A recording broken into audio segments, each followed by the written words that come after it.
২০১৩ সালের ৫ মে রাজধানীর শাপলা চত্বরে ৩২ জনকে হত্যার প্রমাণ পেয়েছে আন্তর্জাতিক অপরাধ ট্রাইব্যুনালের তদন্ত সংস্থা। আগামী ৭ জুনের মধ্যে তদন্ত প্রতিবেদন দাখিল করা হবে বলে জানিয়েছেন চিফ প্রসিকিউটর আমিনুল ইসলাম।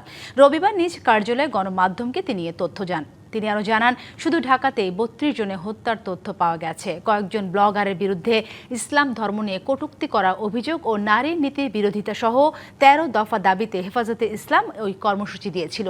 দিনভর উত্তেজনা ও সহিংসতা ছড়িয়েছিল ওই কর্মসূচিকে কেন্দ্র করে। সেই রাতেই রাজধানীর অন্যতম বাণিজ্যিক এলাকা মতিঝিলের শাপলা চত্বর ঘিরে তৈরি হয়েছিল এক ভীতিকর পরিবেশ। শেষ পর্যন্ত পুলিশ, র্যাব ও সীমান্তরক্ষী বাহিনী বিজিবির অভিযানে খালি করা হয়েছিল শাপলা চত্বর। মূলত ইনভেস্টিগেশনটা হচ্ছে ১-১.৫ বছর যাবত। তো সেটা খুব বেশি না, যারা প্রকৃত দোষী তাদেরকে যাতে বিচারের আওতায় না যায় সেই কারণেই আমরা একটু সময় নিচ্ছি। আমাদের ইচ্ছা ছিল যে ৫ই মের আগেই ইনভেস্টিগেশন রিপোর্টটা আমরা সাবমিট করব। আমাদের কিছু এভিডেন্স, আমাদের কিছু তদন্ত কার্যক্রম বাকি থাকার কারণে আমরা এই ৫ তারিখের মধ্যে আমরা দিতে পারিনি, তবে শিগগির আমরা রিপোর্ট দিয়ে দিব আশা করি।